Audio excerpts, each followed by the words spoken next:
Os ministros de Michel Temer podem deixar os cargos temporariamente para reforçar a votação na Câmara contra a denúncia em agosto. Está na linha aqui conosco no Jornal da Manhã o vice-líder do governo na Câmara, o deputado Beto Mansur, do PRB de São Paulo. Bom dia, deputado, tudo bem? Bom dia, Thiago. Um grande abraço a você e a todos da PAN. Deputado, o senhor acha essa uma estratégia correta? Isso daí já foi feito outras vezes, mas de que maneira, com esses cálculos? Eu sei que o senhor tem no seu gabinete, inclusive, uma planilha, o senhor vai fazendo a contabilidade dia a dia. Agora, com recesso, claro, esse trabalho não é feito em loco na Câmara, mas de qualquer forma, esse reforço daria quantos votos para o governo?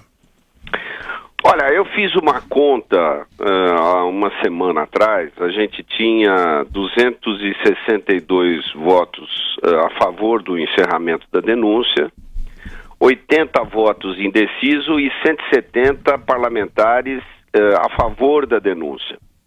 É lógico que você tem muitos ministros que são deputados federais, que exercem os cargos de ministro e muitas vezes optam em vir votar. Isso é uma coisa que não é difícil acontecer, não. Já aconteceu, inclusive, em algumas questões que envolvam, por exemplo, aquele controle de gastos do governo federal, que foi uma PEC que nós aprovamos. Os ministros deixam seus cargos e depois retornam à sua atividade. Mas, em linhas gerais, a gente tem aí uma votação folgada para poder encerrar essa denúncia já no dia 2 de agosto. É lógico que vai precisar de ter, para início da deliberação, 342 senhoras e senhores parlamentares presentes na sessão. Deputado, bom dia, Marco Antônio Villa, deputado. Vamos pensar como moralidade republicana, quando o Brasil tinha moral. O Brasil hoje não tem ética, não tem moral, vive certamente os últimos anos os piores, e eu conheço muito bem a história do Brasil republicano, inclusive em Santos, a cidade do senhor, tem muitas ruas que ficariam envergonhados se aqueles políticos estivessem vivos hoje. E o Pinheiro Machado, por exemplo, que tem todas as críticas do mundo, foi assassinado em 1915, se ele estivesse vivo hoje, ele teria vergonha do Congresso Nacional, do Poder Executivo, do outro lado, e até do Poder Judiciário, creio. Por quê? Nós temos uma denúncia de corrupção passiva. Por que os deputados não deixam o STF apreciar a denúncia? Tem medo que o presidente seja condenado? Eu acho que não, Vila. É lógico que a gente não pode nunca na vida generalizar. Você vê que até no passado, quando se generalizou, as pessoas acabaram sofrendo muito com isso. Qual é a minha visão? Por que eu defendo que essa denúncia ela não tenha continuidade? Porque eu não vejo solução hoje para que você tenha um encerramento de mandato num período curto e para que você eventualmente vote em outro presidente da República. Eu defendo que o presidente Michel Temer continue. Não quer dizer que essa denúncia ela vai morrer agora no dia 2 de agosto, de maneira nenhuma. Ela vai poder ter continuidade depois que o presidente Michel Temer deixar o seu mandato no último dia lá em 2018. Então, quando ele se tornar um cidadão, vamos dizer, comum, como qualquer um da sociedade brasileira, e perder o seu foro privilegiado, esse processo pode ter continuidade. O que eu defendo é que nós devemos, no dia de hoje, até pela inépcia da denúncia, ela ficar eventualmente congelada e o presidente terminar o seu mandato. Eu tenho um entendimento, pode não ser de alguns, mas eu tenho esse entendimento de que isso deve, na verdade, prejudicar o Brasil se essa denúncia tiver efeito num momento como esse e ele ser afastado novamente do cargo. Mas observe, deputado, a Constituição é muito clara. O que diz o texto constitucional? Que no caso da admissibilidade, quer dizer, que a Câmara autorize que o STF possa apreciar a denúncia, o presidente continua no exercício da presidência. O STF vai recebê-la ou não?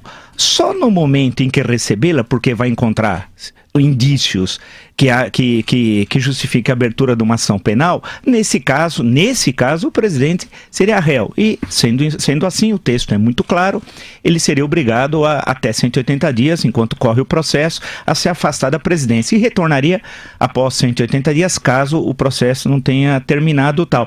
Então, o processo, a denúncia, melhor dizendo, indo para o STF, caberia à Justiça, seria o melhor local, já que nós estamos no campo jurídico.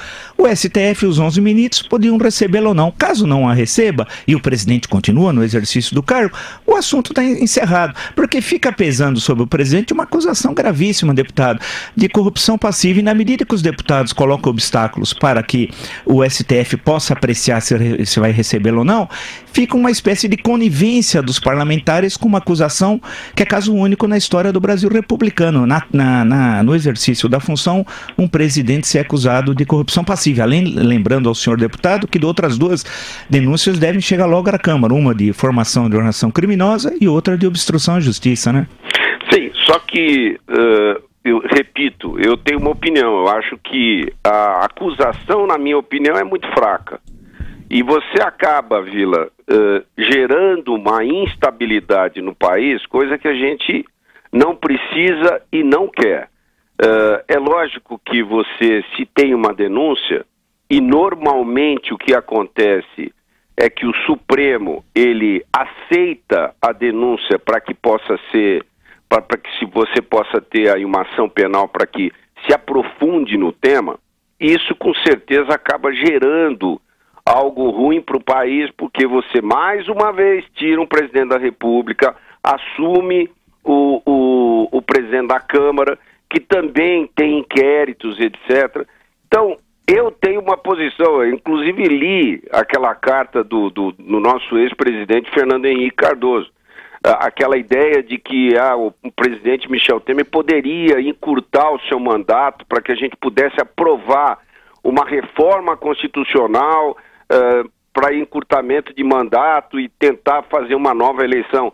Isso tudo, na verdade, a gente sabe, leva muito tempo dentro da Câmara e do Senado para ser votado. E daqui a pouco a gente tem a eleição presidencial. Daqui a poucos meses nós vamos ter um processo político se iniciando. Então eu, particularmente, que estou na vida pública já há 30 anos e no Congresso já há 5 mandatos, eu optei em deixar essa questão para depois do mandato do presidente da República e a gente poder tocar a vida e encerrar esse caso nesse momento. O deputado, só para a gente fechar a nossa conversa, claro que o senhor é do PRB, mas o senhor é um importante aliado do governo do presidente Michel Temer. Nessa semana o presidente se reuniu pelo menos 2 vezes com o presidente da Câmara, o deputado Rodrigo Maia. Como é que está a tentativa de atrair, por exemplo, os descontentes do PSB e que isso teria irritado o presidente da Câmara, que é do DEM? Como é que estão essas conversas? Tem muita, na verdade, Tiago, tem muita fofoca nesse processo político todo aqui em Brasília. O que ocorre? O presidente, ele normalmente foi fazer uma visita para uma deputada do PSB, do Mato Grosso, e que é líder do partido. O PSB, ele está com um problema grave, porque metade da bancada dele é pró-governo, e a outra metade é mais tendência à esquerda, contra o governo. E já há uma tendência há um certo tempo da saída desses parlamentares para outras agremiações. E o presidente, até conversei com ele anteontem, até antes de eu dar uma entrevista para um canal de televisão, dizendo em seu nome que ele jamais foi lá no café da manhã pedir para que esses parlamentares fossem para o PMDB. Até porque ele sabe que esses parlamentares estão negociando com o DEM, no qual quem está pilotando isso é o próprio presidente da Câmara. Então, essa ideia de que o presidente foi lá para pedir para que esses parlamentares fossem para o PMDB não é verdade, até porque ele é o presidente da República e não presidente do PMDB.